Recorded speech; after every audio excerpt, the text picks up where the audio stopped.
Ladies and gentlemen, dear friends, welcome at the webinar of the International Society of Gynecological Endocrinology. Bienvenue à notre This webinaire webinar on d'aujourd'hui. the role Ce of webinaire progesterone in sur mental le cycle rôle de related progestatine bleeding disorder dans has les been troubles du saignement menstruel, sustained de by les an cycles educational menstruels, grant of Abbott, a who été allow us also to have parrainé the par beautiful Abbott avec six languages les translation program. six langues à Today we will disposition have pour la two traduction speakers, simultanée. Professor Efthymios Aujourd'hui, on a Deligeroglu deux and Professor Rossella Nappi. rapporteurs, I will professeur introduce now first Efthymios Professor Deligeroglu Deligeroglu, et Madame and Nappi, Rossella after Nappi. his Et presentation, après la I will présentation introduce de Professor Monsieur, Rossella Nappi.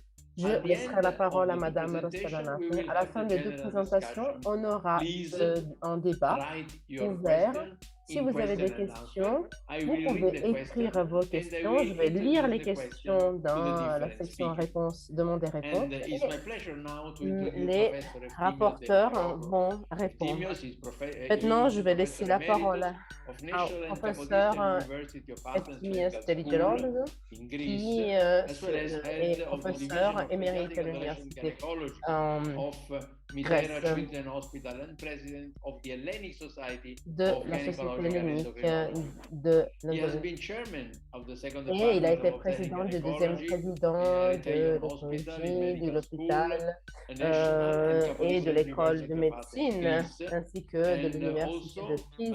vice president Il a of été F48 vice-président board of également directors of Erythaion Hospital du conseil in d'administration Kapodistrian University of Athens of Greece.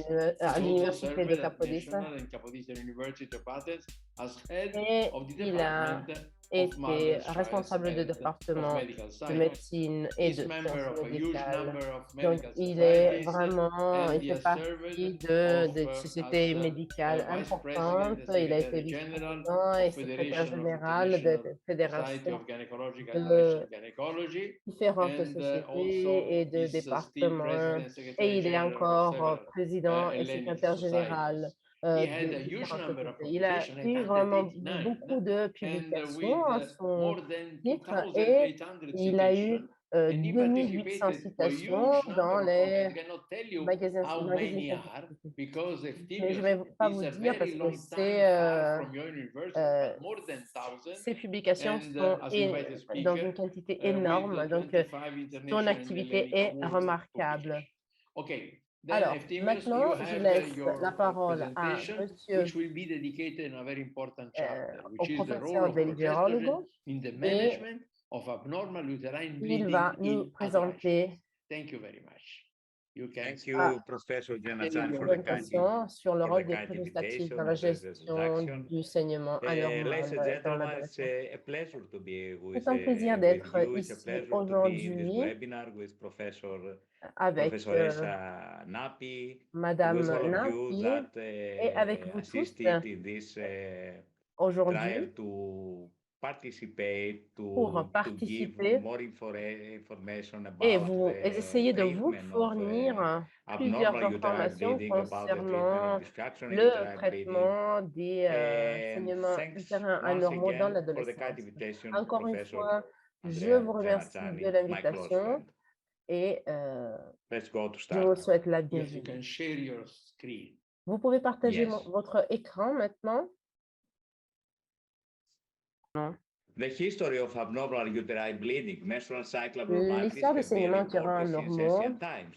In the aphorism of date de Hippocrates, l'Antiquité. it was the first Déjà, dans les attempt in aphorismes history d'Hippocrate, on a une addressed première to tentative heavy de menstrual l'histoire bleeding adressée au to saignement stop menstruel excessive abondant evacuation of the menstruum. pour A arrêter les large évacuations cupping excessives de glass may menstruation. be Une grande applied to the ventouse peut breast, être appliquée and sur la menstruation, poitrine if too et abundant, les produces menstruations trop disease. abondantes peuvent produire Few years later, de Aristotle la tried to maladie. define excessive bleeding in Quelques années several plus tard, ways in Aristote direction a for essayé midwives, de counseling définir women for childbearing. des manières de About the definition, the gérer normal ces bleeding for most problèmes. girls, Et mis à part les menarche usually occurs définitions, pour la within plupart 2 des to 3 filles, la years ménarche after the survient appearance généralement of dans les breast 2 à pumps. 3 ans qui The suivent mean age l'apparition of des bonbons menarche varies mammaires. somewhat L'âge based on moyen de la ménarche ethnicity, varie en from fonction de l'ethnie. 12.7 Ça va years de to 12,7 12.3 years ans old. jusqu'à Many teens 12,3. then experience irregular periods for 2 to 3 years following De nombreuses menarche adolescentes because of ont ensuite des unregulatory règles irrégulières cycles pendant 2-3 and ans après la an ménarche en immature raison des cycles HPO anovulatoires et axis. d'un axe Once regular immature menses are established, hypothalamo normal menstrual ovarien. Une cycles fois les are règles from irrégulières 21 to établies, 40 days les long, cycles menstruels with bleeding usually durent de lasting 21 from à 2 to 40 7 days jours and an et average durent blood généralement loss entre 2 et of 7 jours avec une 20 perte de to sang 80 moyenne milliliters. de 20 à What about the 80. menstrual cycle and the HPO Et axis? A balance of positive and negative un bilan feedback d'un mechanism mécanisme des generates réactions positives et secretin and négatives. increased La GnRH est pulsatile sécrétée function de in manière accrue et hypothalamus pulsative dans and then l'hypothalamus, puis transported to the transportée vers anterior l'hypophyse pituitary. antérieure. The anterior pituitary L'hypophyse secretes antérieure FSH and sécrète LH, la providing FSH et la input LH to fournissant the l'entrée ovaries. aux In the ovaires ovaries, FSH stimulates dans the les ovaires, la granulosa cells FSH to stimule convert les cellules de la granulosa androstenedione pour qu'elles to transforment estradiol. l'androstenedione en LH estradiol. stimulates La then LH stimule les cells to cellules de la produce TEC pour progesterone produire and de la androstenedione. progestérone et de Estradiol l'androstenedione. progesterone L'estradiol et modulates, la generates progestérone modulent la FSH and production et la LH libération production de and release. GnRH What et la about the production et hormonal libération de FSH regulation et of de ovarian LH. cycles? First Alors, of all, avant follicle tout, factors il faut dire maintained que follicular sensitivity to FSH. on Ovulation is triggered maintient by la the rapid sensibilité rise of folliculaire à la levels of FSH. L'ovulation est estradiol. déclenchée par A l'augmentation positive rapide feedback du taux results in the d'estradiol. mid-cycle Une set of rétroaction LH, positive se traduit par une exclusion of poussée the des egg lâches en and the milieu de cycle, formation of the corpus l'expulsion de luteum. l'ovule et de A la rise in the formation du corpus progesterone level and the corpus second luteum, rise in the une augmentation estradiol du taux de level progestérone et une produces the augmentation du day taux 14 d'estradiol luteal qui phase characterized by produisent the la phase low lutéale de FSH 14 jours and caractérisée LH par de levels. faibles niveaux de FSH FSH et de secretion LH. La suppressed by FSH augmente vers la estradiol fin de la progesterone phase in lutéale, the initiant early and un nouveau mid-luteal cycle. phases. FSH increases toward the end of the Et, luteal phase, et initiating a ensuite, new cycle. on The commence un nouveau cycle. hormone-induced changes on the Les, endometrium, porcelain les RNA changements, les epithelialization, modifications de endometrial l'endomètre induites par proliferation, les hormones sont epithelial la secretion, revitalisation estrogens, postmenstruelle, la estrogens and prolifération progesterone, endométriale, la premenstrual sécrétion ischemia, épithéliale, l'ischémie stasis of blood in prémenstruelle, spiral la arteries, stase du sang dans les endometrial artères spiral spiralées, la arteries, vasoconstriction des artères vasoconstriction spiralées and de collapse of l'endomètre all but the et deepest l'effondrement de layer toute la of the couche de l'endomètre, endometrium. sauf la plus profonde. In early to mid-luteal secretory phase, induced Dans the la phase decellularization reaction around mi-lutéale blood vessels. sécrétoire, Augments expressions ceci est of associé à une human action endometrial stromal cells, et angiopoietin 1 endostatic agent that stabilizes vessels and blocks further unstable angiogenesis. In mid-luteal antifibrinolytique et secretory antiprotéolytique phase maximale pour is atténuer les risques associated with d'hémorragie menaçant maximal la grossesse hemostatic, dans antifibrinolytic, and l'implantation. protectorenolytic properties to mitigate the potential pregnancy threatening to hemorrhage during implantation.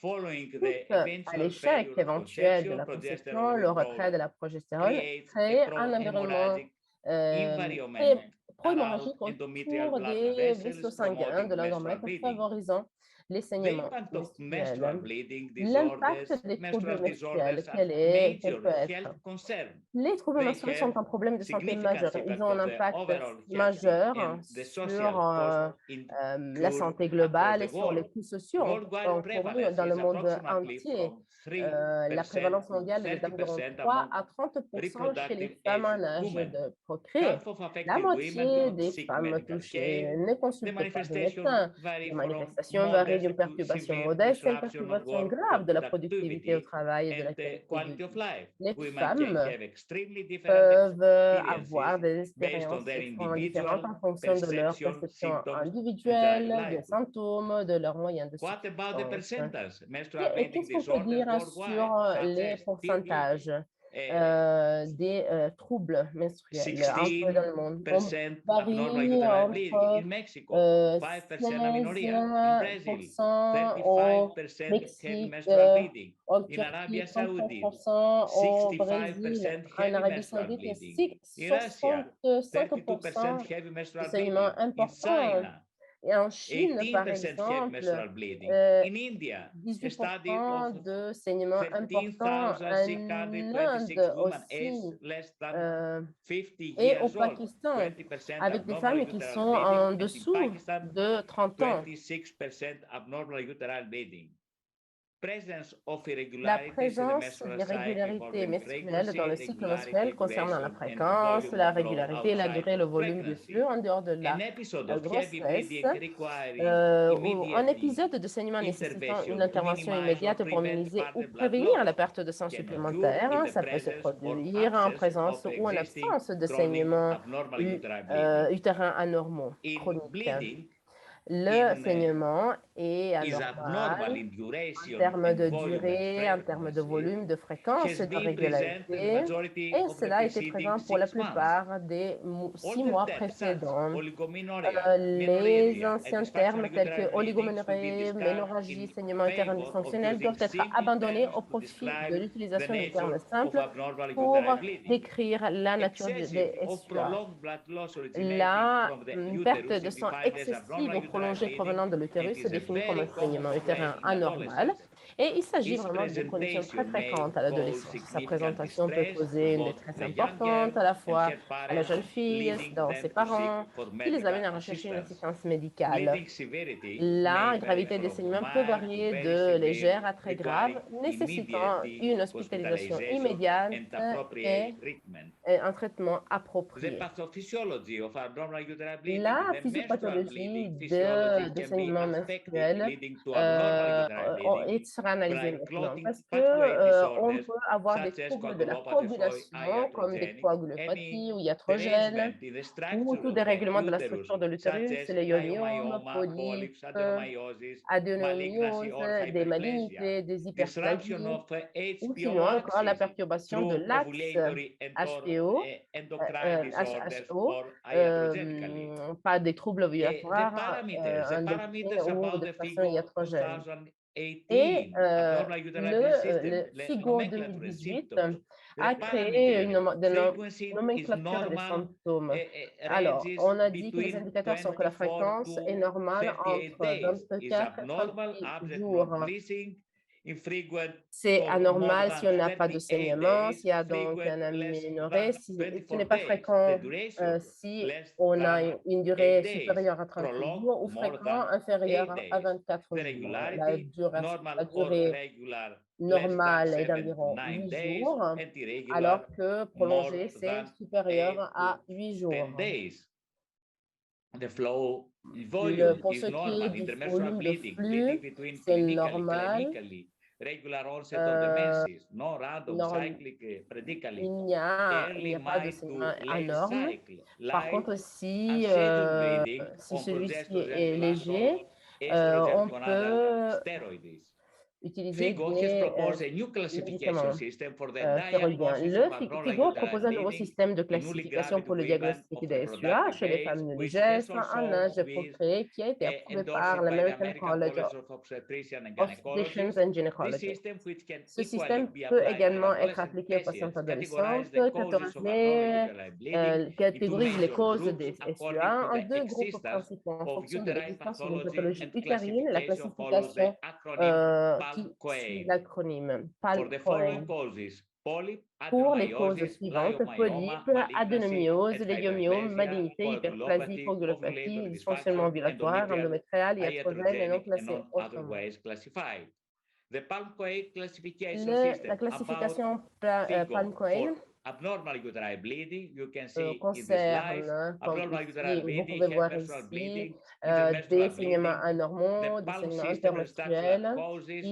Les causes de ce système sont les polypes, adénomyose, légumiome, hyperplasie, malignité. Les causes non structurelles peuvent être les coagulopathies, les dysfonctions ovulatoires, des problèmes d'endomètre, etc. Les recommandations pour la recherche clinique de FIGO, c'est-à-dire ce que le médecin doit faire. Avant tout, faire une évaluation générale. Ensuite, déterminer l'état ovulatoire. Troisièmement, un dépistage pour les troubles systémiques de hémostase. Ensuite, évaluation de l'endomètre en soi. 5, l'évaluation de la cavité de l'endomètre et ensuite l'évaluation du myomètre. Les différentes diagnoses pour les saignements anormaux sont différentes, comme par exemple ici la grossesse, implantation, grossesse ectopique, avortement, menace d'avortement, produit de la conception, placenta accreta, défaut de coagulation, déficience de facteurs, là, vous pouvez voir l'absence de cellules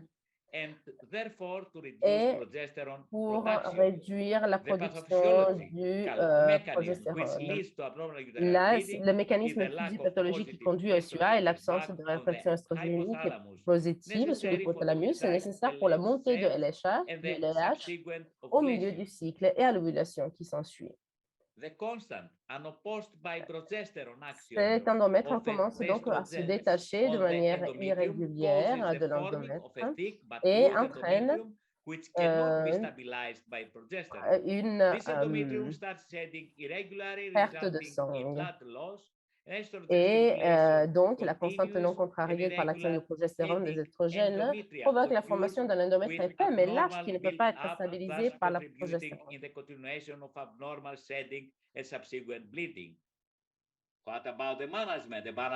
Et comment donc on peut faire pour prendre en charge les SUA?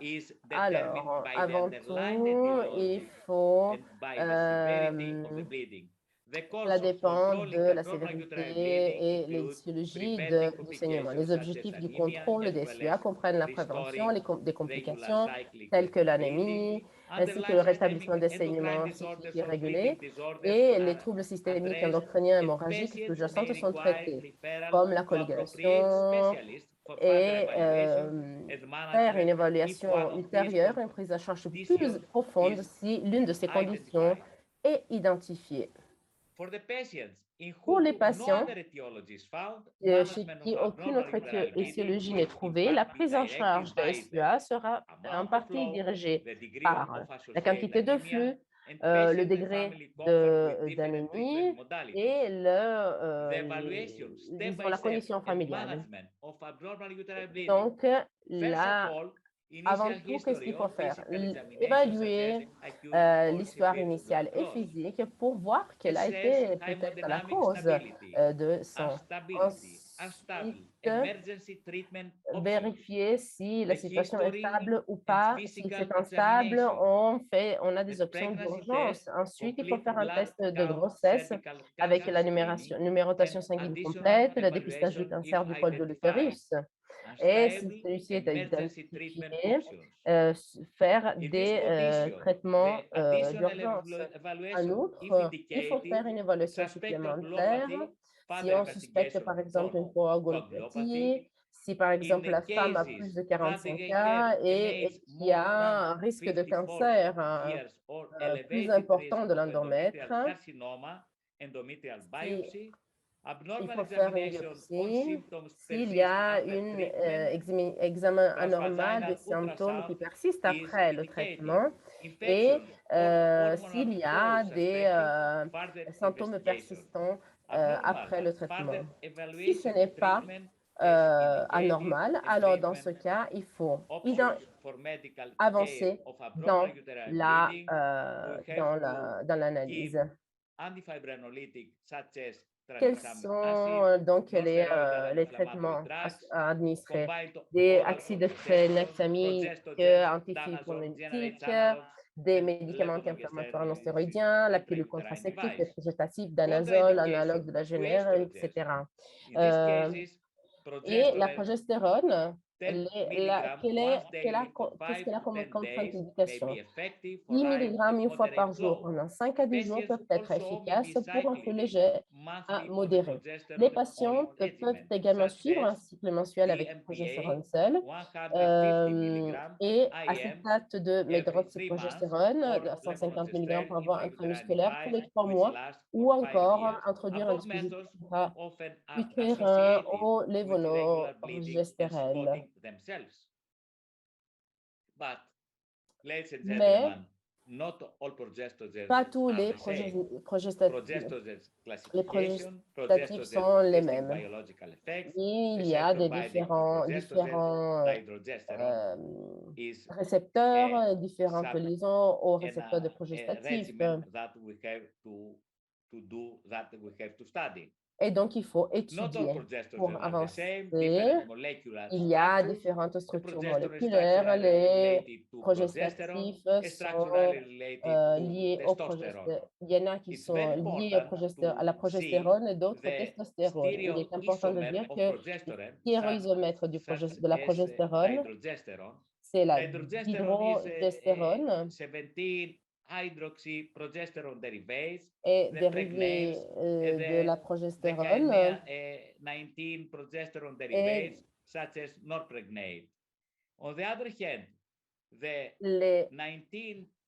de l'autre côté, on a pour les 19 dérivés de la progestérone, il faut considérer les estranes comme l'inestérol, le norépinéphrine, acétate, diacétate d'éthylodiol, dienogeste, tibolone, etc.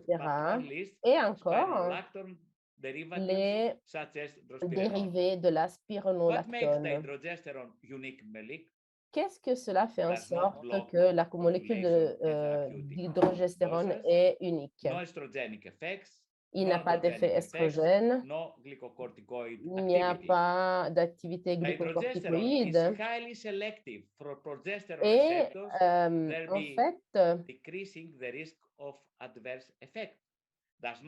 tous les progestatifs induisent un changement caractéristique dans l'endomètre stimulé par les estrogènes. Les estrogènes, les progestatifs sont sélectionnés pour être utilisés dans la pratique clinique selon les effets.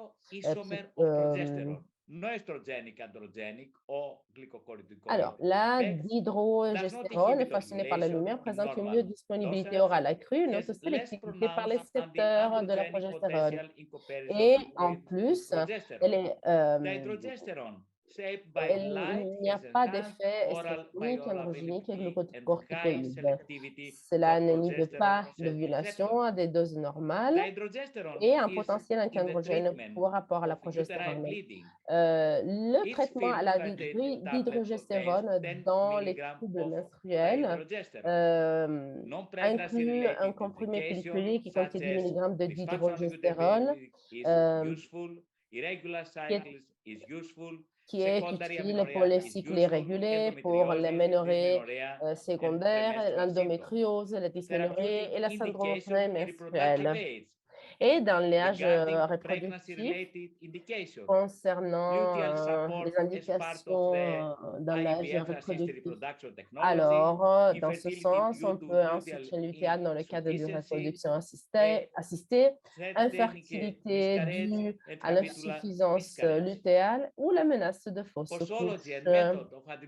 Quelle est donc la méthodologie, la posologie, le mode d'administration pour les troubles de l'hémorragie menstruelle? Alors, pour arrêter donc un épisode d'hémorragie,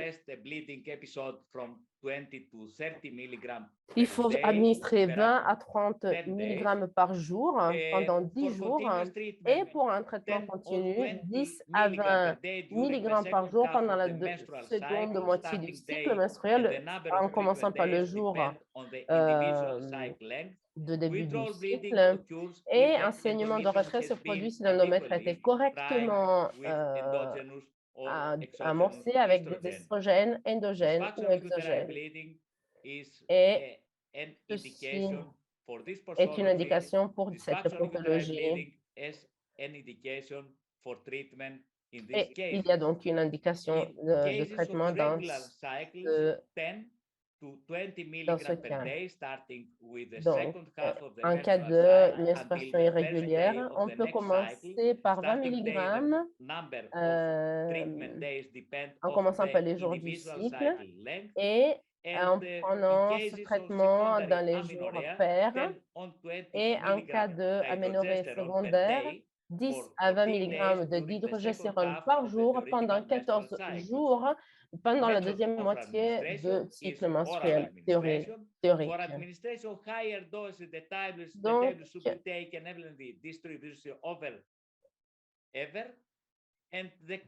il faut considérer également qu'il y a des contre-indications, comme par exemple l'hypersensibilité connue à la substance active, à l'un des excipients, les tumeurs dépendantes des progestatifs connus ou suspectés, par exemple le méningiome, ou sinon le saignement vaginal non diagnostiqué, le traitement du soutien lutéal dans le cadre d'un traitement d'un RT doit être interrompu. Les conditions qui nécessitent supervision sont la porphyrie, la dépression ou sinon des valeurs anormales de la fonction hépatique. Et pour ce qui est de l'interaction avec d'autres produits pharmaceutiques, le métabolisme de la dihydrogestérone peut être augmenté par l'utilisation concomitante de substances connues pour induire les enzymes CIP, comme par exemple les anticonvulsivants, les anti-infectieux et les préparations à base de plantes contenant du sandone. Et quelle est donc la transformation de l'endomètre à cause de la dihydrogestérone et selon les doses recommandées? Il est très efficace pour la gestion du saignement et aide à ne pas avoir d'intervention chirurgicale majeure. Ça rend le cycle normal, le cycle menstruel normal, et cela normalise le cycle menstruel pendant les 6 mois, pendant le traitement et les 6 mois de follow-up. Donc, la dihydrogestérone normalise le cycle menstruel en termes de longueur et de qualité de saignement anormaux.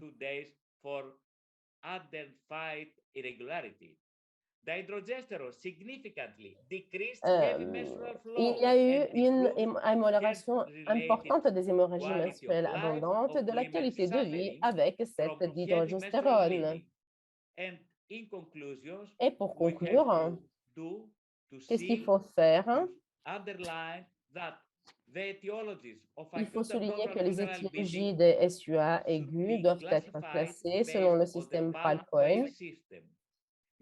La prise en charge médicale doit être le traitement initial pour la plupart des patients, si cela est cliniquement approprié.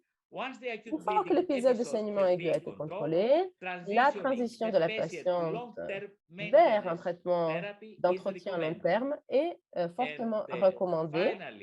Et pour conclure encore, la dihydrogestérone est sélective pour le récepteur de la progestérone. Il réduit la probabilité d'autres récepteurs, d'autres effets secondaires liés au récepteur, n'inhibe pas l'ovulation, transforme efficacement l'endomètre.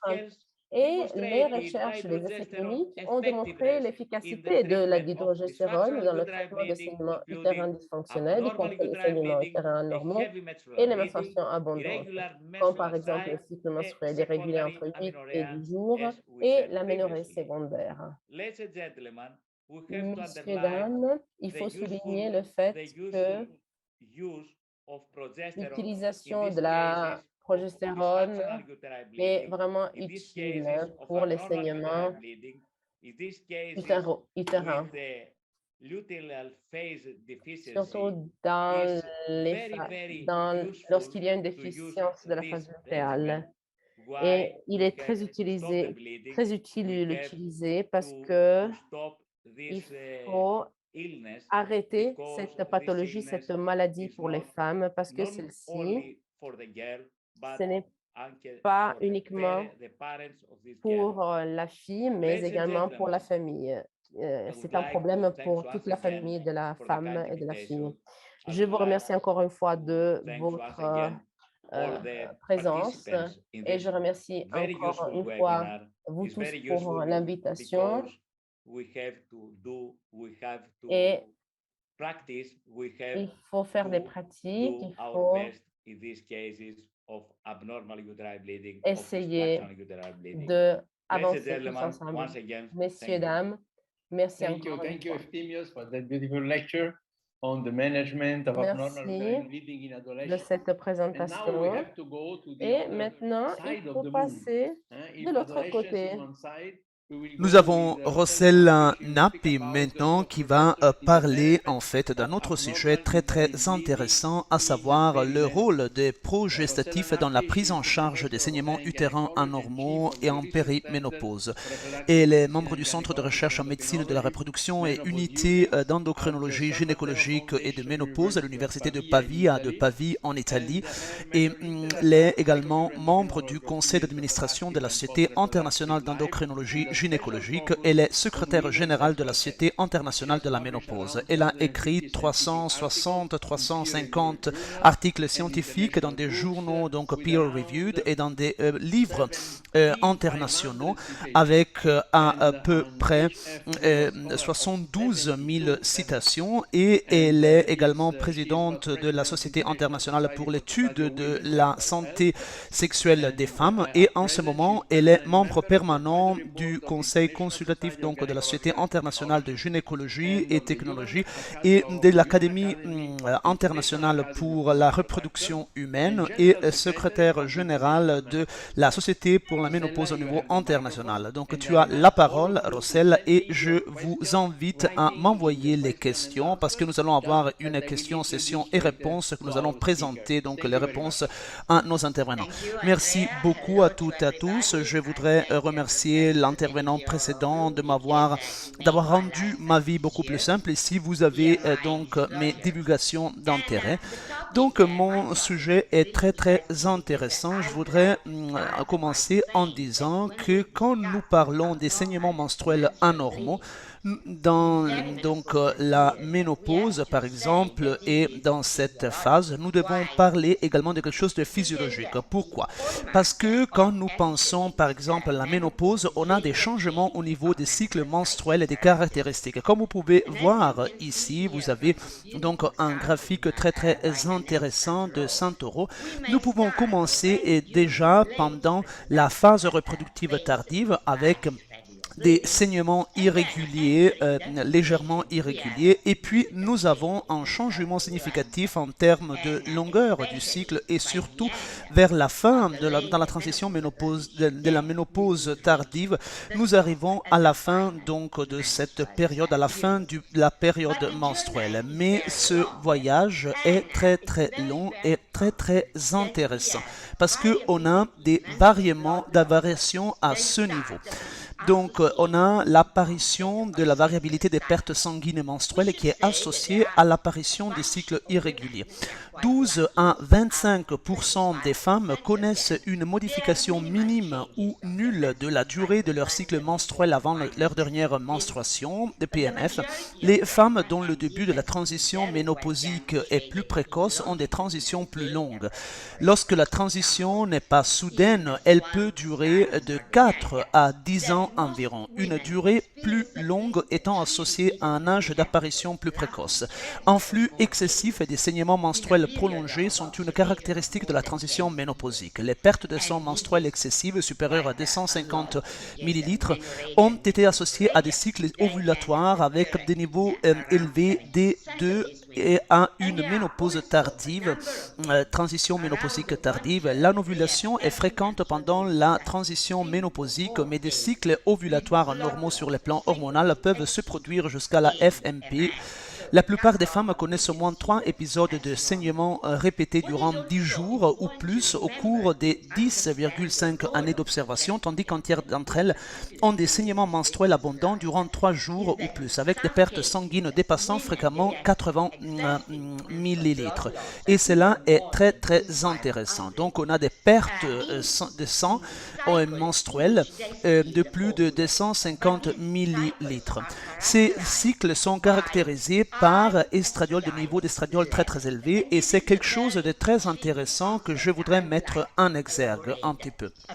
Parce que vous voyez que ce webinaire a été donc très très intéressant de ce point de vue. Les deux périodes dans lesquelles les femmes peuvent avoir donc des saignements irréguliers et ce saignement abdominaux.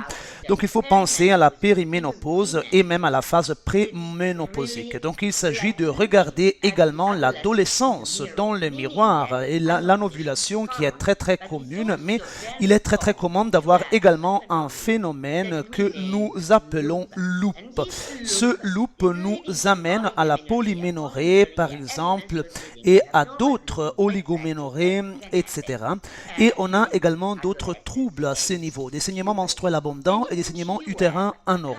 Et cela est lié à quoi? À l'estradiol. Qu'est-ce que cela signifie? En fait, il peut arriver dans chaque phase de la vie de la femme, mais c'est quelque chose qui est beaucoup plus commun de voir cette phase de sortie neutre. Et les collègues qui travaillent dans la médecine reproductive connaissent cela très très bien, les follicules, etc., qui agissent de plusieurs manières. Et on peut commencer avec une perte qui est également une sorte de cycle. C'est quelque chose qui se passe également dans des pourcentages de plus en plus élevés dans la phase reproductive. Donc on a cette sortie de phase lutéale, loop. 37% des cycles ovulatoires des femmes en âge de procréer avancé présentent une deuxième augmentation de l'estradiol qui, pendant la phase lutéale moyenne et tardive, qui se poursuit dans la phase folliculaire suivante. La loupe est à la base d'un cycle menstruel anormalement court ou anormalement long. Et donc, vous voyez qu'on a des associations entre la dynamique des follicules ovariens en trop et la production d'hormones tout au long du cycle menstruel à mesure que les femmes vieillissent. On a une étude très très belle en fait qui explique tout cela et tout ce qui se passe chez les femmes. Donc, qui sont dans la phase reproductive, donc dans l'âge reproductif moyen, disons entre 18 et 35 ans, et les femmes entre 45 et 55 ans, qui sont dans l'âge reproductif avancé. Nous voyons ici une différence en termes d'élévation exagérée, exacerbée dans la phase lutéale tardive folliculaire à cause de l'estradiol et on a moins de progestatifs dans ces cas-là et cela peut également aboutir à une quantité plus grande de progestérone, mais l'estradiol est aussi élevé que la progestérone n'est pas à même de contre-équilibrer cela. C'est quelque chose de physiologique. C'est la raison pour laquelle pendant la phase ménopausique, nous pouvons avoir donc la progestérone qui est très très élevée, mais qui est moins élevée par rapport à auparavant pendant cette phase de transition, et la progestérone n'est pas à même de faire face à cette fluctuation très très terrible que nous pouvons observer en termes d'estradiol avant le cycle anovulatoire et pendant la phase de la ménopause. Cette période est très très importante de plusieurs points de vue. Le premier aspect que nous devons considérer, c'est un aspect fondamental parce qu'on a dans ces cas-là une prolifération de l'endométrium. Donc c'est une expérience, un expériment où on voit donc la phase lutéale et la loupe donc pendant ce cycle avec la prolifération au niveau de l'épaisseur de l'endométrium en fait. Donc vous voyez la croissance de l'endomètre qui est augmentée dans ce cas-là, dans les femmes qui développent donc ces follicules de ces phénomènes, et pendant la transition cela peut aboutir à une prolifération de base et à une épaisseur augmentée de l'endomètre. Et vous pouvez voir également la phase folliculaire qui n'est pas très présente, mais c'est déjà quelque chose, et c'est quelque chose qui va rester là, et c'est quelque chose de très important en tant que concept. Pourquoi c'est aussi important? Parce qu'on a besoin d'un équilibre entre la progestérone et l'estradiol. Nous avons appris que cela est crucial pour l'hyperplasie. Et nous devons prévenir l'aproplasie, par exemple. Nous devons commencer précocement dans ce processus parce que nous savons que ce phénomène est un phénomène qui peut arriver et cela peut se traduire dans les changements qui sont présents en termes d'irrégularité menstruelle, de menstruation, et on a une dominance donc de cette différenciation, et donc on a un double trouble dans ces cas-là. Et c'est quelque chose qui donc résume très très bien cela. Nous devons considérer également qu'on a des femmes qui ont un risque plus élevé. Et ici, nous avons donc un graphique très très intéressant. C'est un JCN paper dans ces cas-là. Nous voyons que dans un transparent, nous pouvons garder à l'esprit que à tout moment, nous avons affaire avec une femme qui commence à avoir des irrégularités au niveau menstruel, et on a également des saignements menstruels très très abondants, et ce sont des femmes obèses par exemple qui ne font pas d'exercice, et on a des problèmes au niveau d'endocrinologie gynécologique. Ces femmes ont donc ces problèmes, ont ces troubles, et elles ont une ovulation que nous devons considérer. Nous devons penser qu'elles doivent corriger cet équilibre, surtout quand les femmes sont en train d'atteindre l'âge de 40 ans et même au-delà. Parce que nous devons bien préparer ces patientes pour avoir une transition tranquille, sinon on va avoir des troubles, des problèmes.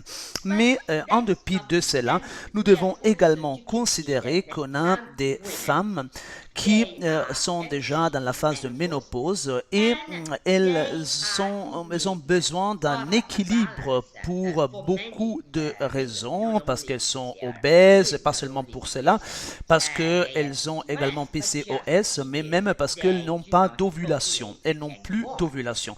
C'est quelque chose d'extrêmement important, et il faut garder à l'esprit, si nous pensons à cela comme continuum, comme le professeur a déjà dit, a déjà expliqué.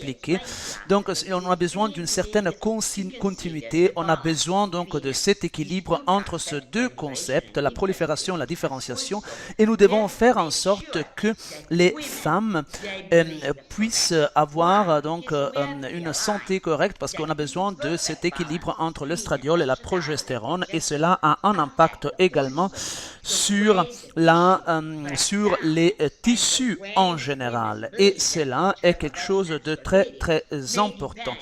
Donc, c'est quelque chose de fondamental également pour la dégradation des tissus. Et le temps des menstruations peut être une réponse à cette progestérone, à cet estrogène. Donc, nous devons considérer ce facteur. Pourquoi? Parce que nous avons donc des conséquences irréversibles. Donc, on peut avoir de la progestérone, mais si le phénomène est déjà présent, on n'a pas la possibilité d'arrêter ces saignements, et donc on a des phénomènes qui sont réversibles et d'autres qui ne sont pas réversibles. Si nous ajoutons de la progestérone, quand la progestérone est insuffisante, nous pouvons également sauver l'endométrium, et nous pouvons stabiliser également toutes ces substances, y compris beaucoup de facteurs. Pensez par exemple aux menstruations, par exemple, et pensez aux monocytes, par exemple, à tous les facteurs chimiques et à toutes les molécules qui peuvent médier, en fait, faire fonction de médiateur, même pour la décomposition des tissus. Pour pouvoir avoir donc cet équilibre entre l'estradiol et la progestérone, il est très important également de se concentrer sur d'autres hormones qui sont fondamentales dans l'endocrinologie reproductive, parce que nous savons que, par exemple, nous avons plusieurs androgènes, par exemple, et cela est déjà fondamental pour ce mécanisme. Donc, quand on a cette sorte d'arrangement en termes de tous ces facteurs, quand nous réussissons à régler tout cela, nous pouvons interférer avec toutes ces étapes donc successives, par exemple l'apoptose, la maturation vasculaire des vaisseaux, l'inflammation, l'hypoxie, la résolution, la réparation, etc. Et cela peut aboutir à donc un saignement menstruel.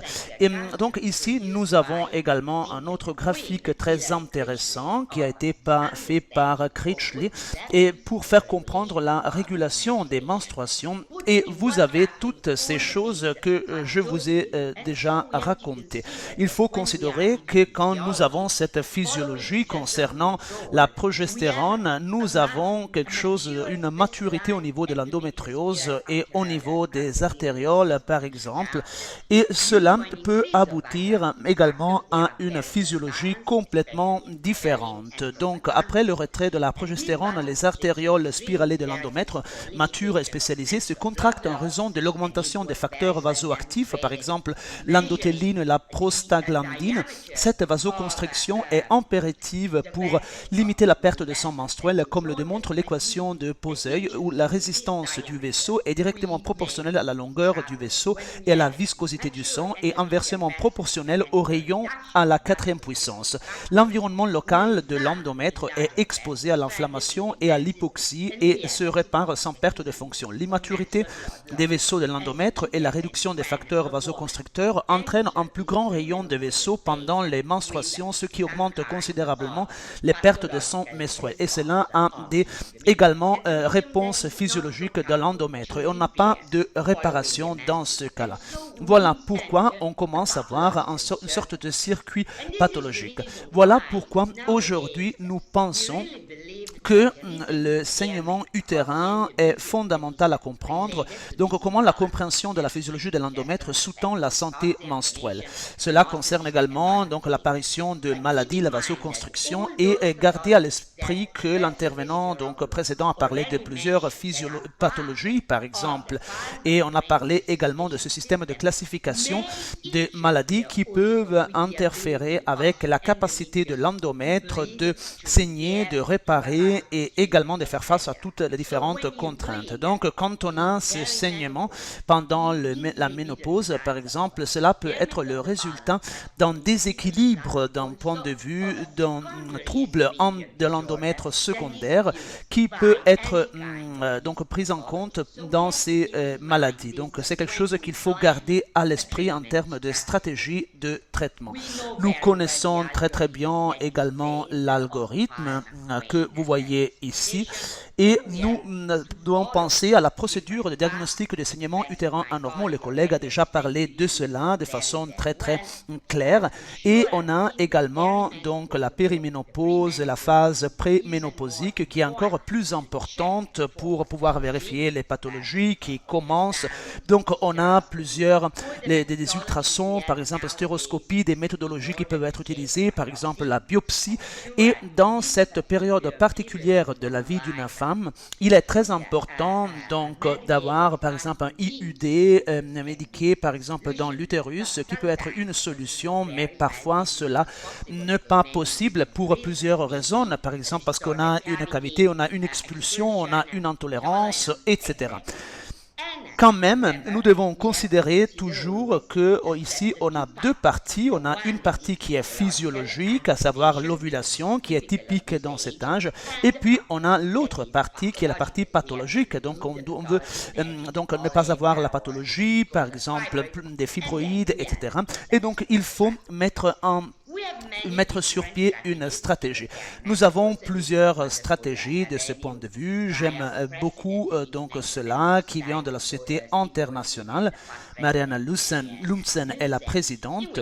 Nous pouvons, par exemple, plusieurs façons de prise en charge de saignements utérins anormaux en périménopause latente, traitements médicaux non hormonaux, anti-inflammatoires non stéroïdiens, agents antifibrinolytiques, traitements médicaux hormonaux, progestatifs cycliques ou à action prolongée, contraceptifs oraux combinés, analogue de la GnRH associé aux fibroïdes, modulateurs sélectifs également des récepteurs, par exemple de la progestérone associée au fibrome, système intra-utérin au lévonorgestrel, ablation de l'endomètre, embolisation de l'artère utérine associée au fibrome et hystérectomie également.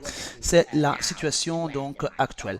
Alors, les progestatifs dans la pratique clinique, on a la régulation du cycle menstruel, on a la prévention de l'endométriose, hyperplasie endométriale, les traitements des saignements utérins anormaux, la contraception. Le but d'ajouter des progestatifs aux estrogènes n'est pas de provoquer des saignements, mais de protéger l'endomètre. Cela est très important pour avoir un équilibre dans le corps d'une femme également, pour éviter l'hyperplasie, etc. Comme vous pouvez le voir ici, on a des progestatifs qui sont très présents et qui peuvent combiner la progestérone, par exemple, peuvent être être utilisées seules ou peuvent être combinées avec des hormones pour aider les femmes à faire face à cette transition dans la contraception, par exemple, ou dans d'autres stratégies. Vous avez déjà vu donc ce graphique. Donc, nous savons que la progestérone n'est pas toujours la même. Le temps peut être différent. Donc, les progestatifs ne sont pas tous identiques. Les structures moléculaires sont différentes. Elles sont structurellement apparentées à la progestérone.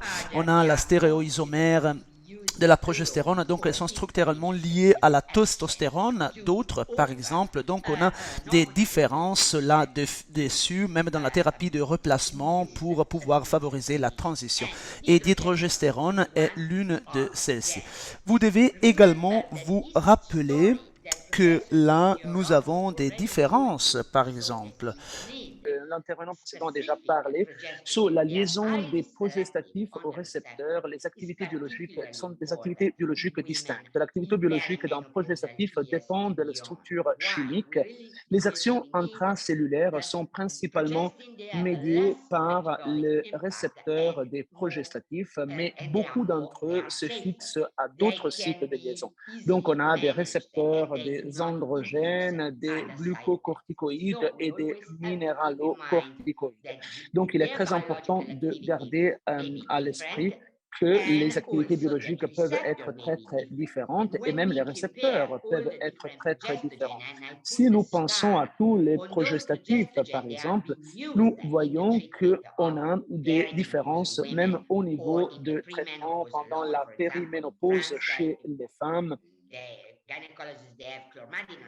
Par exemple, on a des gynécologues en France qui n'utilisent pas certains progestatifs, par exemple, mais si on considère tout cela, on peut comprendre que on a la dihydrogestérone qui est celle qui est la plus utile de ce point de vue. Voilà pourquoi on se concentre sur cette dihydrogestérone qui est synthétisée à partir d'une source naturelle. La dihydrogestérone est un stéréoisomère proche de la progestérone. On a une géométrie spatiale planaire et on a la géométrie spatiale coudée. Donc, dans les cas de la progestérone, on a une géométrie spatiale planaire. Dans les cas, par contre, de la dihydrogestérone, on a une géométrie spatiale coudée. La dihydrogestérone, façonnée par la lumière bleue, présente une biodisponibilité orale accrue et une haute sélectivité pour le récepteur de la progestérone et n'inhibe pas l'ovulation en dosage normal et a un potentiel anti-androgène moins prononcé que la progestérone. Là, vous avez encore quelques caractéristiques. Donc, qu'est-ce qui fait de la dihydrogestérone une molécule unique? Tous les progestatifs induisent un changement caractéristique dans l'endomètre amorcé par les estrogènes. Les progestatifs sont sélectionnés pour être utilisés dans la pratique clinique, par exemple, en fonction de leur autre effet biologique. La dihydrogestérone est hautement sélective pour les récepteurs de la progestérone, ce qui réduit le risque d'effets indésirables. Donc, on a effets biologiques, etc. Donc, c'est quelque chose de beaucoup plus prévisible. Quand on utilise cela chez les femmes, par exemple, et on pense à des femmes de plus de 35 ans, toutes ces, donc la dihydrogestérone à raison de 10 mg par jour pendant 14 jours à chaque cycle permet de contrôler remarquablement bien le cycle et de réduire la quantité de saignements et le nombre de jours de menstruation. Donc, la quantité doit être la bonne, en fait, et on en utilise généralement 10 mg par jour. On peut adapter également cela chez certaines femmes, mais la dihydrogestérone est très efficace pour la gestion des saignements utérins dysfonctionnels et elle est bien tolérée et elle permet également d'éviter une intervention chirurgicale majeure. Donc, on peut considérer également ce groupe de femmes, donc ce sont des femmes de 40 ans ici, et donc ici vous avez une étude randomisée contrôlée en Turquie, 27 femmes dans chaque groupe, et ici on a administré 90 mg de progestérone micronisée vaginale, gel à 8% tous les 2 jours, du jour 17 au jour 27 pendant 3 cycles, ou 2 fois 10 mg par jour, donc 10 mg de PID d'hydrogestérone du jour 15 au jour 24, donc 10 jours pendant 3 cycles. La d'hydrogestérone à 20 mg par jour pendant 10 jours par cycle a entraîné un profil de saignement régulier à la fin du premier mois et au cours de 2 mois. Et ici, je voudrais conclure par cela. Ici, vous avez donc ce choix primaire qui est très, très intéressant. On a un choix primaire de l'estrogène et du progestatif comme composant du TSHC en point de vue pharmacologique clinique. Vous voyez la dihydrogestérone, vous voyez donc le régime thérapeutique séquentiel et continu, 10 mg, 10, 20 mg, le dosage moyen et le dosage élevé de 20 mg. Là, on a également, on s'accorde généralement à dire que chez les femmes ayant un utérus, l'estrogène doit être associé en progestatif pendant au moins 10 jours, mais mieux encore 12-14 jours en une dose permettant d'obtenir une transformation sécrétoire de l'endomètre. Dans le cas d'une combinaison séquentielle, cette transformation est généralement suivie d'un saignement de retrait ou du progestatif, et dans le cas d'une combinaison continue, l'atrophie endométriale est obtenue en général. Donc, on a un accord général qu'on a atteint sur cela. Ça dépend bien évidemment de la femme qu'on a face à nous, mais en général, il faut également essayer de comprendre quelles sont les conséquences au niveau de l'insuffisance ovarienne. On peut utiliser 10 mg séquentiel ou on peut utiliser 5 mg en continu. Donc, cela vous permet donc de mieux comprendre les conséquences quand on parle du progestérone, de l'estrogène, et quand on parle également de cela qui est micronisé. Et nous voyons que avec la dihydrogestérone, on a plus de protection au niveau de l'endomètre. Ce qui est très, très important parce que nous savons que le progestérone naturel est un produit que nous voudrions utiliser si on ne pouvait pas utiliser d'autres produits chez les femmes, parce qu'on a la possibilité même d'avoir moins de troubles au niveau des vaisseaux sanguins. Et c'est quelque chose que nous envisageons également dans les différents traitements. Donc, progestérone, progestatif et endomètre en périménopause et dans l'hormonothérapie de la ménopause, on peut dire que l'endomètre peut être facilement protégé des effets prolifératifs des estrogènes en respectant des règles simples. Il faut utiliser les bons dosages pour des progestatifs spécifiques et pour des doses spécifiques d'estrogènes en administration continue plutôt que séquentielle. Cela permet une meilleure sécurité endométriale. Le pouvoir progestatif est variable, les dérivés de la norméthyltestostérone sont plus puissants sur l'endomètre que le prégnane et la progestérone micronisée. Donc, la progestérone micronisée ou la dihydrogestérone sont les meilleurs traitements. Donc, la progestérone micronisée et la dihydrogestérone ont des effets bénéfiques spécifiques sur le métabolisme, le risque de thrombose veineuse et le risque de cancer du sein. Ceci suggère qu'elle devrait être utilisée en première intention dans THM communes. Les données issues des grandes études de cohortes récentes ont montré combien il est important d'éduquer les femmes sur l'observance en ce qui concerne la dose et la durée de traitement pour améliorer la qualité de vie des femmes. Merci beaucoup, Rossella, pour cette présentation. Je vous remercie donc de votre attention. Nous avons eu une présentation très, très intéressante. Et maintenant, on a quelques questions. Je voudrais donc les différents intervenants à ouvrir. Donc, je voudrais inviter également Eftimios à ouvrir le micro. Et on a une liste donc de questions. J'espère que vous pouvez également fournir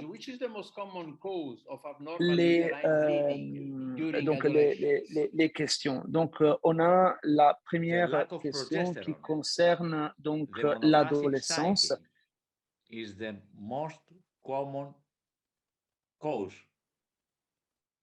Donc, c'est la cause, la principale cause. Donc, quelle est la cause la plus fréquente des saignements utérins anormaux pendant l'adolescence? L'anovulation. Merci, merci beaucoup. Puis, on a également donc d'autres questions. Alors, la deuxième question, une question pour Rossella de Aslovacha. Merci beaucoup de ce webinaire. Comment est-ce que nous pouvons réussir dans la deuxième partie du cycle à faire cela dans la ménopause, par exemple? Je ne sais pas parce que donc ça dépend également du patient que l'on a en face de nous. Je pense que on a fait déjà des vérifications concernant l'endomètre et peut-être que parfois on va un peu plus vite. Ça dépend également de l'utérus, par exemple, avec une fibroïde, par exemple, ou alors avec le trouble de par le passé. Dans ce cas-là, il faut contrôler l'endomètre parce que la pathologie en soi est dans le corps donc, de la femme et qui passe à la ménopause, en fait, et doit être contrôlée. Donc, le contrôle de l'endomètre est fondamental parce qu'on a une pathologie sous-jacente. Si cela peut être également lié à un endomètre anatrophique. 2 mg ne sont pas assez.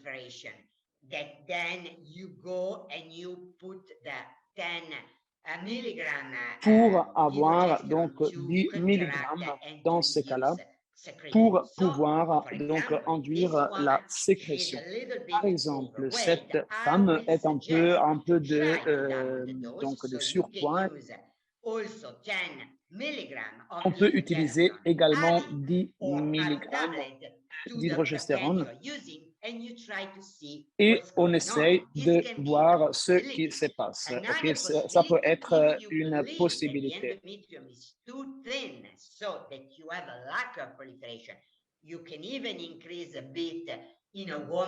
On peut augmenter un petit peu le dosage, donc ça dépend aussi de la femme. Si la femme est mince, si la femme n'est pas mince, ça dépend. Et on essaye également de trouver le bon équilibre. Donc, on a la possibilité d'administrer la progestérone pas seulement pendant les 14 derniers jours, pendant 3, 4, 5 jours. C'est pas publié, c'est tout simplement mon expérience personnelle et on essaye d'atteindre donc cet équilibre. Ça dépend de la patiente, on doit regarder le poids du corps et des caractéristiques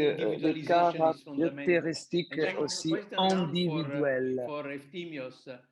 Et concernant les ultrasons, donc Fernando Pineta du Mexique, en fait, il demande pendant combien de temps on doit donner hydrogestérone pendant l'adolescence pour une régularisation des cycles. 3 mois, pendant 3 mois. Il faut l'administrer pendant 3 mois. Et après, non, c'est le conseil, en fait, la suggestion, donc 3 mois. Et après, qu'est-ce qui se passe? Oui, puis on va s'arrêter et on va voir. On peut répéter cela également par un autre cycle. Oui, on peut le répéter pendant 3 mois. Merci beaucoup. Alors, Rossella, est-ce qu'on a un âge auquel il est préférable de commencer à rechercher un déséquilibre œstrogène-progestérone? Donc, je ne regarde pas l'âge, en fait, mais ça fait partie également de notre travail. Je pense que les femmes dépendent de cet équilibre estrogène-progestérone. Je vérifie toujours, mais en général, il est très important de considérer l'âge chronologique. Donc, les femmes de plus de 40 ans, Et il faut garder à l'esprit que parfois, ce n'est pas tout simplement une question de niveau de plasmatique, mais aussi la capacité de l'endomètre de réagir correctement d'un point de vue physiologique aux activités de la progestérone. Et il y a des femmes qui sont résistantes à la progestérone. Et donc, on peut être résistant à la progestérone et il faut considérer cela dans le processus, même dans le développement. Mais ce qui est sûr, c'est que les femmes de plus de 35 ans, donc 40 ans, sont des femmes qui font l'objet de contrôle pour ce phénomène, donc loop dont on a parlé avec la persistance de ce problème. On a des troubles au niveau de la progestérone. On a un hypoestrogénisme, par exemple, complète ou pas avec l'ovulation. Donc, cela est très, très important et cela vous permet également de commencer par des dosages très, très faibles, par exemple. Et petit à petit, on peut avoir également la possibilité de considérer d'autres facteurs physiologiques pour pouvoir avoir cet équilibre entre l'estrogène et la progestérone. Donc, 3-4 jours, donc des cycles très, très courts peuvent s'avérer être très utiles. Parfois, on peut avoir la fatigue, l'anémie, etc. Yes, and then now one question for Une autre Efthymios, which are question pour combined from two Efthymios. questions rising. Ce sont deux Is that questions en one, fait which ensemble. situation must be immediately excluded when Quelle situation evaluating doit an être isolation in immédiatement adverse exclue characteristic? lors de l'évaluation d'un adolescent présentant une repeat the answer, AUB, Professor? donc un Yes, saignement which utérin situation must be anormal, immediately SUA? excluded Quelle situation when doit être evaluating an immédiatement exclue adolescent lors with de l'évaluation adverse d'un uterine adolescent ou bleeding? d'une adolescente présentant des saignements utérins anormaux? Pregnancy. The The pregnancy? pregnancy. Yes, yes, yes. Donc, Yes. la grossesse, que des complications liées à First la of all, we have to grossesse, exclude en the fait. pregnancy. First of all. Il faut exclure donc un Yes, test first de of all, grossesse, in all en fait, cases. la complication liée And à la then one grossesse. question from C'est ça. Edson Et Ferreira puis Filho, encore, for both of Edson you. Ferreira Filho, And pour he les asked deux, if he would like to know if etonorgestrel subdermal implant is an option to treat adverse au uterine bleeding in niveau, adolescents and donc, perimenopause. pour la May I, périménopause. Rosella? You can start Est-ce que with je peux adolescents. répondre? It is an option, but it's not the C'est first une choice. option, mais Not the ce n'est first pas choice. la première Yes. option, en fait. In adolescence.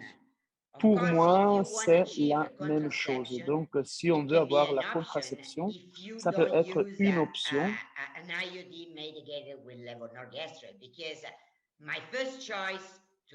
Mon premier choix, utiliser des contraceptifs, en fait, dans des femmes pré-ménopause, à utiliser une AUD, mais on ne peut pas le faire toujours. Et il faut également considérer qu'il faudrait utiliser donc des contraceptions combinées, progestine, ou si la femme n'a pas besoin de cela, et si cette femme a une ovulation, dans ce cas-là, il faudra modifier également la progestérone pendant 14 jours. On peut essayer, mais ce n'est pas le premier choix, en fait. Agree. Completely. You agree. Oui, je And suis then also another one for complètement Efthymios, d'accord. which is the most Une common autre, treatment used for the management quel est le of traitement le adverse plus uterine couramment bleeding during utilisé pour la adolescence? prise The en most charge commonly used. des saignements menstruels abondants? Most commonly Est-ce you use progesterone and you use oral pardon, les saignements utérins anormaux You use oral à contraceptives. l'adolescence, ce sont des Oral progestatifs, en contraceptives fait, et for tous 3 les or 6 contraceptifs months. Oral pendant contraceptives. 3 ou 6 First of all, mois, en we use fait. progesterone Donc, tout because d'abord, on the utilise cause la of progestérone dysfunctional parce uterine que bleeding is the anovulation. c'est The lack of l'ovulation est le progesterone. but. In this Donc, le case, manque de the first choice progestérone is the use of progesterone, and the second et choice is the use of oral contraceptives. Et la deuxième possibilité est Now l'utilisation we have de from contraceptifs Anonymous a oraux. question for Rossella. Et puis, on a If I encore understand une correctly question from pour Professor Nappi Rossel, si report, j'ai bien hydrogesterone and compris. micronized progesterone have the same risk and benefit, except On a for the les risk of mêmes endometrial cancer. bénéfice, en fait, on pourrait parler également des bénéfices et des avantages. Oui, si on regarde les données, si on regarde également les dosages que nous considérons pour la progestérone micronisée, surtout dans les traitements séquentiels, nous utilisons 200 mg. Cela signifie qu'il y a plus de prolifération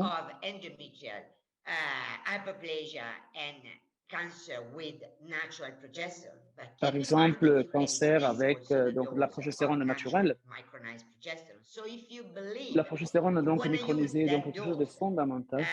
On utilise ce dosage dans les traitements séquentiels, par exemple de façon intravaginale, et on peut faire une dose double dans ce cas-là, pendant la phase lutéale chez les femmes les plus jeunes, avec une insuffisance à cause d'autres traitements. Donc, l'importance de ce médicament est plus élevée au niveau d'un dosage standard.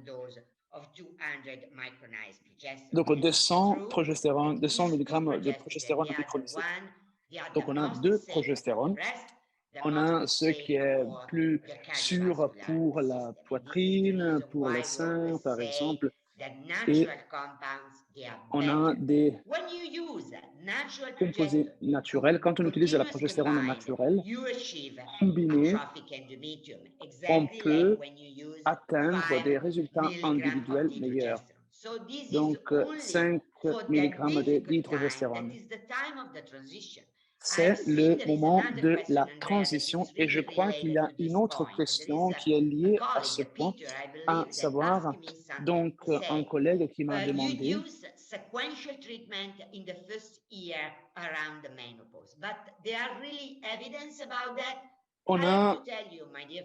je dois vous dire que on n'a pas de preuves sûres.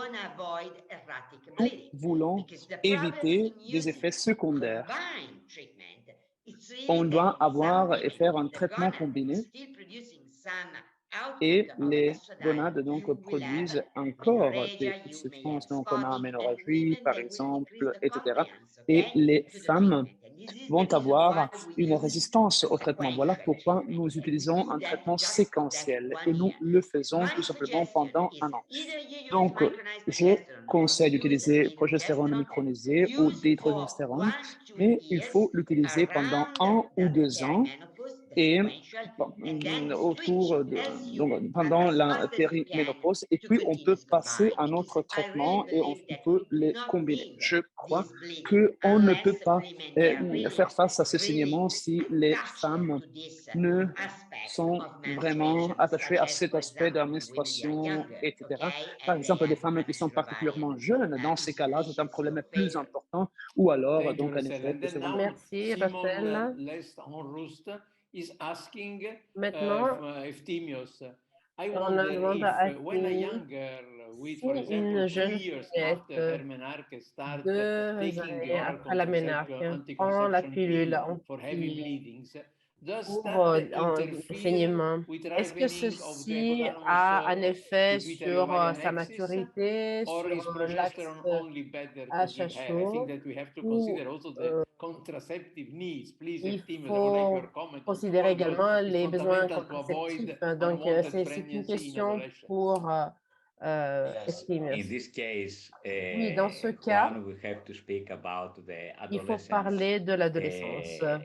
Et lorsqu'on parle de l'adolescence, on préfère donner des contraceptifs oraux parce qu'il faut tenir à l'esprit, parce que ça pourrait avoir un effet sur la fille.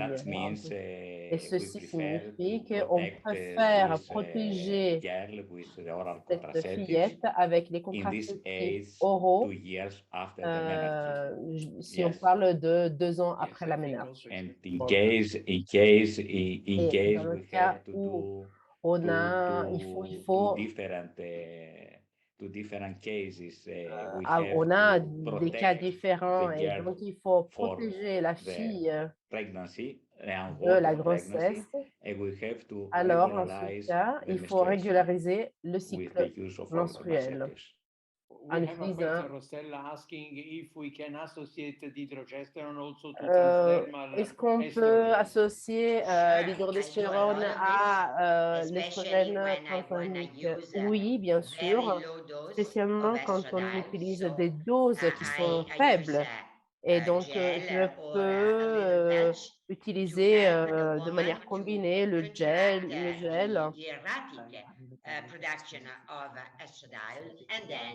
Et dans ce cas, on administrait également d'autres estrogènes oraux. C'est l'une de Irina Podaneva demande combien de temps on administre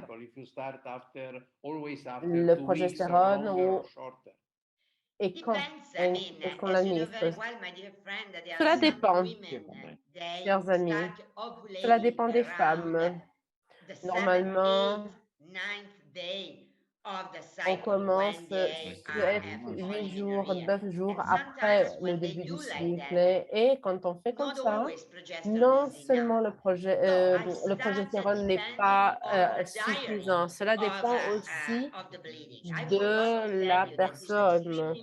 Je crois que d'après moi, une femme qui a plus de 40 ans qui ne prend pas de contraceptif, il faut par exemple donner également un journal à suivre pour ces règles.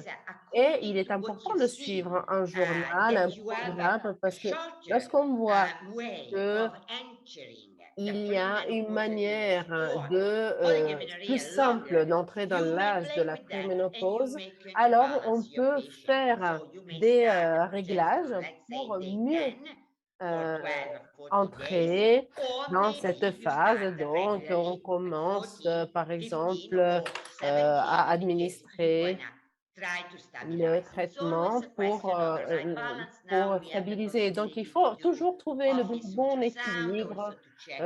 Il faut vérifier le moyen utilisé. Il y a différentes variables. Cela se base également et surtout sur l'histoire clinique et sur l'histoire de la femme. Et pour Eftimios, l'utilisation ou l'importance d'antifibrinolytiques en cas de trouble de la coagulation. Ça, oui, ça, on peut l'utiliser. Quel est le traitement le plus commun qu'on utilise pour la gestion de ce type de troubles dans l'adolescence?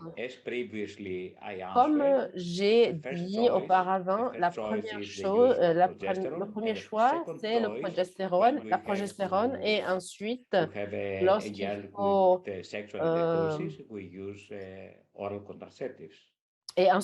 il faut administrer les contraceptifs oraux comme deuxième choix. OK. Et pour Rossel, on a reçu plein de questions. Une fille qui développe une deuxième aménorrhée secondaire. Qu'est-ce qu'il faut administrer? Cela dépend. Cela dépend du niveau d'estrogène et notamment de l'épaisseur de l'endomètre. Si l'endomètre est plus épais que 4 mm,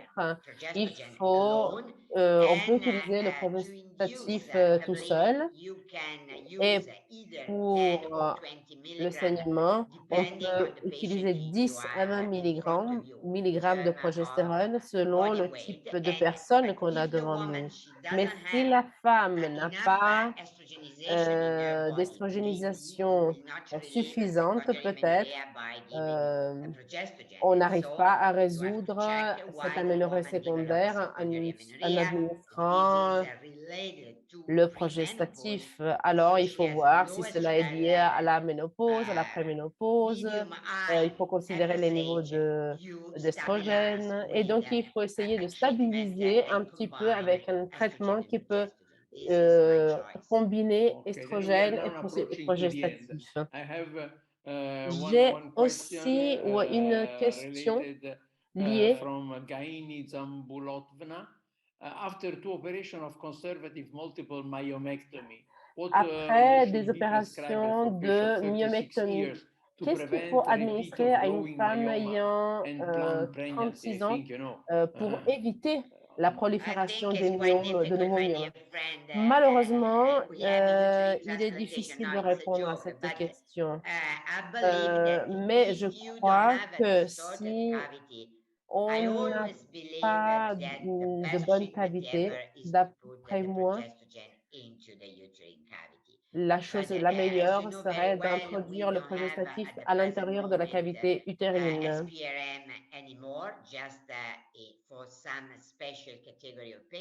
Et pour des catégories spécifiques de femmes,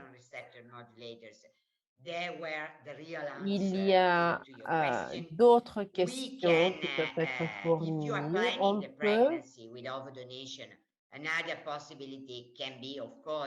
On peut induire la ménopause chimique pendant 3-6 mois, parce que parfois il faut penser à ceci et réfléchir à ce qu'il faut faire à l'avenir pour unir ceci avec une faible dose de estrogène et progestatif. Donc, il est vraiment difficile de donner une réponse unique.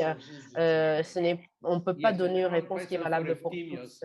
Une question pour Evelyne qui est liée au traitement de la ménarche ménorragique. Yes. In these cases, we Dans prefer ces cas, to give the on oral préfère administrer les contraceptifs oraux 2 ou 3 au début et après 4 jours, on passe à 2 contraceptifs par jour et ensuite 1 de manière continue pendant 2 mois.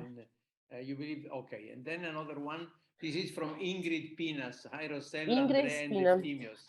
Good to see you all in such good spirit and thanks for Il est bien de vous voir dans cet état d'esprit.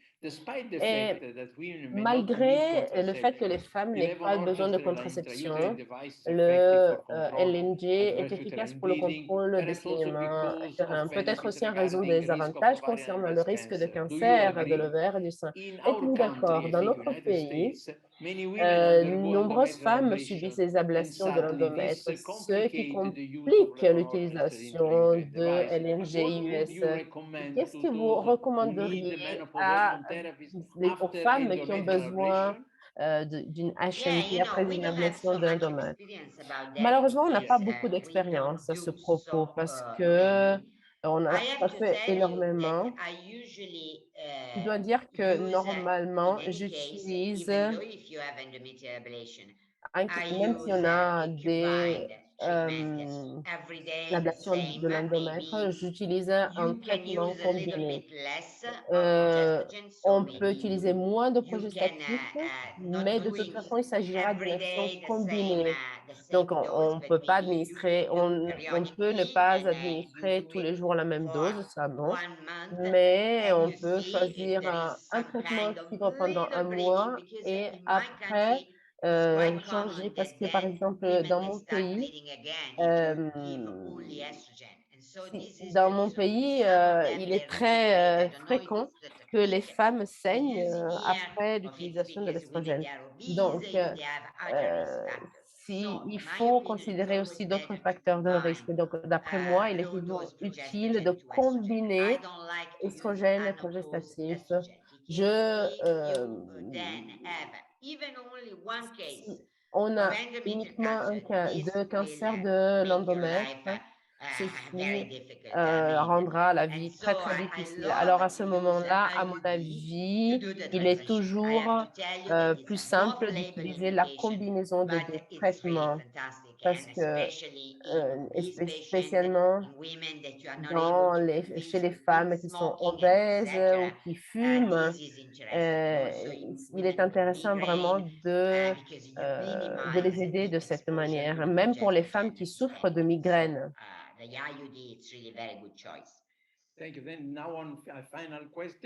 Une dernière question, et après les commentaires généraux.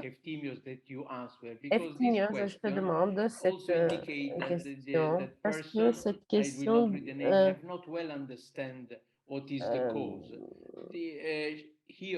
nous fait comprendre qu'elle n'a pas compris.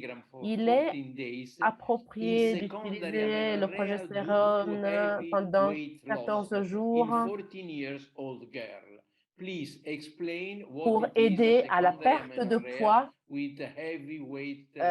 dans l'aménorrhée secondaire. Alors, peut-être que cette personne n'a pas trop bien compris, donc il faut expliquer, et je demande d'expliquer ce que c'est que l'aménorrhée secondaire. Dans ce cas, il faut utiliser les estrogènes pour l'endomètre et après, pour arrêter le saignement, il faut ajouter le progestérone. Avant tout, les estrogènes dans ce cas. Et à la fin, on a presque 500 personnes qui sont avec nous. On va conclure. Je laisse la parole maintenant à Rossella pour une phrase conclusive. Je te demande de fournir un message à nos participants et ensuite Efthymios. Mon message principal est qu'il faut essayer de trouver toujours l'équilibre pour les patientes parce que le bon équilibre, le juste milieu peut vraiment aider ces femmes à vivre mieux, à augmenter leur bien-être et sans augmenter les risques et le risque de pathologie. Donc, faites attention au cycle. Il faut garder un journal des règles pour ces femmes. Dites aux femmes qu'elles doivent toujours communiquer que l'offre pharmaceutique est présente, mais qu'il faut toujours trouver le bon milieu, le juste milieu pour aider ces femmes. On a des produits qui sont sûrs, sélectionnés, qui peuvent être utilisés, mais qu'il faut utiliser de manière appropriée en utilisant les lignes directrices pour éviter et minimiser les risques. Donc, ceci dit, je vous remercie beaucoup. Efthymios, les commentaires? Merci. Mes commentaires sont que, alors, en fait, s'adresse aux parents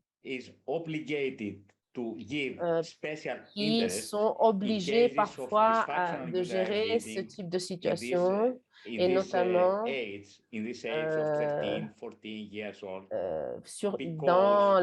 pendant l'adolescence parce qu'il faut essayer d'écouter les premiers signes, les premiers signes de malaise. Je m'adresse aux parents en leur disant qu'il ne faut pas dire à ces fillettes d'arrêter, de se plaindre, parce que si jamais le saignement ne s'arrête pas, il faut se rendre chez un docteur, chez un médecin et voir quelle peut être la solution et la cause. Donc, avant tout, je tiens à remercier Madame Rossella Napi et le professeur Efthymios pour avoir traité ces sujets qui sont très intéressants, mais très, très difficiles à traiter. Et ces présentations représentent deux chapitres très importants de notre webinaire. Merci à Abbott pour avoir fourni cet espace d'échange et merci de cette organisation et merci aux interprètes qui ont traduit 6 langues et merci à vous tous d'être avec nous, d'avoir été avec nous aujourd'hui. Maintenant, je tiens à vous inviter à suivre notre cours qui va démarrer, qui a démarré au mois de janvier, qui va conclure au mois de juillet sur les troubles menstruels. Vous pouvez suivre ces cours en ligne aussi. Je tiens encore une fois à remercier vous tous et bonnes vacances, bon été et restez en sécurité. Et je termine avec un souhait de paix pour tout le monde. Je souhaite la paix pour tout le monde, pour chacun et pour toutes nos sociétés, pour vivre dans un monde meilleur. Merci beaucoup et au revoir à vous tous.